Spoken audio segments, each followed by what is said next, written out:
আসসালামু আলাইকুম। অবশেষে কিন্তু আপনাদের স্বপ্নের সার্কুলার বাংলাদেশ আনসার ও গ্রাম প্রতিরক্ষা বাহিনীতে সাধারণ আনসারের সার্কুলারটি ইতিমধ্যে প্রকাশিত হয়েছে। সকল চাকরির আপডেট সবার আগে পেতে অবশ্যই ইউটিউব চ্যানেলটি সাবস্ক্রাইব করে পাশে থাকুন। তো সাধারণ আনসারে অর্থাৎ অঙ্গীভূত আনসার হিসেবে মূলত যে সার্কুলারটা প্রকাশিত হতো, তো গত 2-3 বছর যাবত সার্কুলারটি বন্ধ ছিল, অবশেষে আবার সার্কুলারটি প্রকাশিত হয়েছে। তো এখন মূলত দুইটা রেঞ্জে জনবল নিয়োগ করা হবে, চট্টগ্রাম রেঞ্জ এবং কুমিল্লা রেঞ্জ। বাকি রেঞ্জে হয়তো বা পরবর্তীতে সার্কুলার প্রকাশ করা হবে। তো আপনাদের বয়স থাকতে হবে 21/7/2026 তারিখ 18 থেকে 30 বছরের মধ্যে। শিক্ষাগত যোগ্যতা অবশ্যই এসএসসি অথবা এইচএসসি পাস হতে হবে।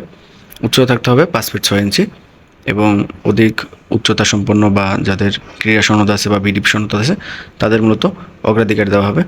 তো বাছাইয়ের জন্য কী কী কাগজপত্রের প্রয়োজন হবে এখানে দেওয়া আছে এবং বাছাইয়ের স্থানটি হলো বাংলাদেশ আনসার বিডিবি একাডেমি, শফিপুর, গাজীপুর। তো আপনারা আবেদন করবেন, পরবর্তীতে মেসেজের মাধ্যমে মূলত আপনাদের বাছাইয়ের তারিখ এবং সময়সূচি সব কিছু জানিয়ে দেওয়া হবে।